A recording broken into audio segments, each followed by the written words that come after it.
Nah, oke, jadi siang ini Kak Dede akan peragakan dan juga akan menjelaskan terkait dengan alur menentukan judul. Jadi dalam menentukan judul itu nggak boleh asal-asalan. Ada teknisnya, ada alurnya. Kamu bisa pilih salah satu alur yang bisa kamu pakai, yang menurutmu mudah, tapi tetap ikuti prosedurnya. Oke, berikut alur dan nanti peragaannya saya akan juga share. Oke, selamat siang adik-adik. Jadi kesempatan kali ini Kak Dede akan menjelaskan alur persiapan penentuan judul ya.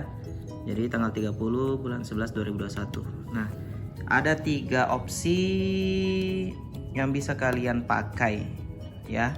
Meskipun di kampus biasanya maunya itu mulai dari fenomena, mulai dari kasus. Jadi Kak Dede bisa ajari kalian 3 opsi ini bisa semua digunakan, tapi ada rentetan prosesnya. Nah, yang pertama fenomena, berbasis fenomena atau kasus di lapangan, fakta di lapangan. Di sini ada 3 yang harus kamu cross check. Misalnya kamu sudah tahu fenomenanya apa. Misalnya fenomenanya siswa malas belajar, atau perusahaan misalnya kesulitan dalam mempertahankan karyawan. Nah, misalnya problem lapangan itu harus kamu cek di kampusmu, kira-kira ada berapa yang meneliti tentang kasus itu, utamanya seniormu yang baru-baru. Karena kalau ada seniormu yang sudah meneliti itu, kemungkinan besar, sangat besar akan ditolak judulmu, kecuali ada unsur variabel lain dipasangkan dengan kasus itu, variabel itu mungkin bisa lolos. Nah, opsi kedua yang harus dipertimbangkan, dicek, yaitu penelitian lama, referensi, jurnal dan skripsi. Kamu harus cek di Google secara online jurnal dan skripsi yang meneliti tentang kasus itu. Ada berapa? Kalau ada lebih dari 3 dalam kurun waktu 5 tahun terakhir, ada lebih 3 yang meneliti, berarti penelitianmu itu termasuk mudah nantinya karena banyak contoh. Kalau kurang dari 2 yang muncul, berarti nanti penyusunanmu akan sulit karena minim contoh. Jadi kalau lebih dari 10 atau sangat banyak yang muncul, berarti judulmu itu jadul. Akan sangat sulit ACC-nya kecuali kamu ada gap pembeda. Kemudian ketiga yang perlu dicek, kalau berbasis fenomena ini, teori dari buku-bukunya, dari jurnalnya, itu harus dicek apa-apa aja teori yang mendasari kejadian itu, grand teorinya dan lain-lain. Kalau 3 hal ini semuanya baik, kampus tidak ada yang kembar seniormu, kemudian referensinya cukup, teorinya juga ada, maka ada 2 yang perlu kamu lakukan. Kalau terpenuhi, maka kamu tinggal menentukan objek atau lokasi. Mau meneliti di sekolah mana, mau meneliti di perusahaan mana. Ya.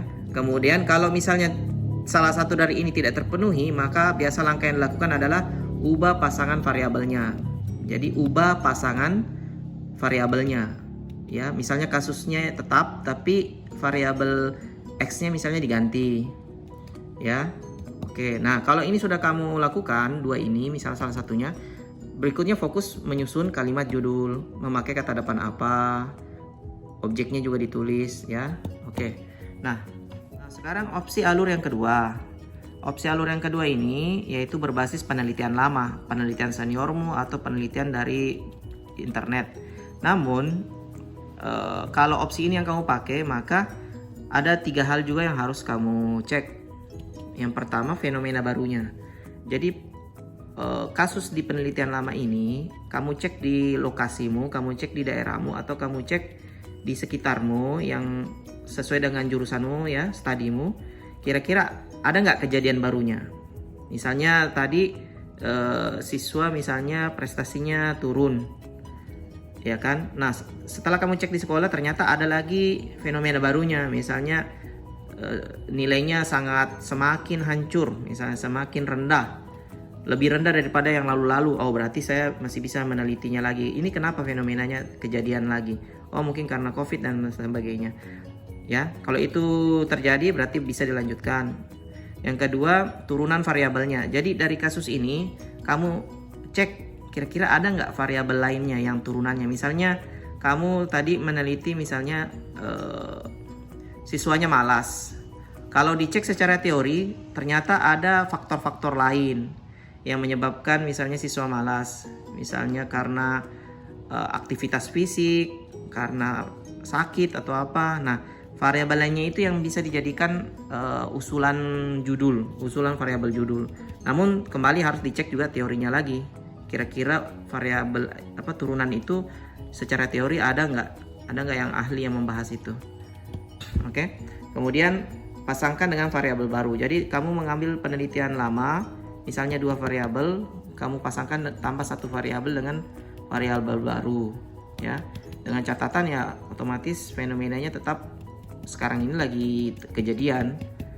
Nah, kalau 3 ini sudah terpenuhi atau salah satunya terpenuhi, kalian bisa lanjut susun kalimat judulnya, pakai kata depan apa, analisis, pengaruh atau hubungan. Kemudian, nah ini tulis kata depan judulnya apa, variabel yang baru, yang lama, yang dipasangkan apa, kemudian objek lokasi di mana yang mau kamu teliti. Oke, itu opsi kedua. Alur judul untuk opsi ketiga. Sekarang Kak Dedi pindah ke opsi ketiga. Opsi ketiga ini kamu bisa menentukan judul dengan variabel baru. Variabel baru ini termasuk yang tersulit menurut saya, karena kalau dari variabel baru yang kamu tentukan, maka otomatis kamu harus ngeceknya dari penelitian-penelitian yang baru, misalnya dari jurnal internasional yang belum diakses atau belum diteliti di Indonesia, ya, atau bisa berbasis buku, teori buku. Di dalam buku studi jurusanmu, kemungkinan di situ ada beberapa variabel yang tersebut di dalam buku itu, dan ada variabel yang belum diteliti sama seniormu. Mungkin karena susah atau mungkin memang fenomenanya belum kejadian, sehingga kamu memberanikan diri untuk menelitinya. Namun tetap teori dari buku ini, variabelnya nanti tetap harus kamu cross check.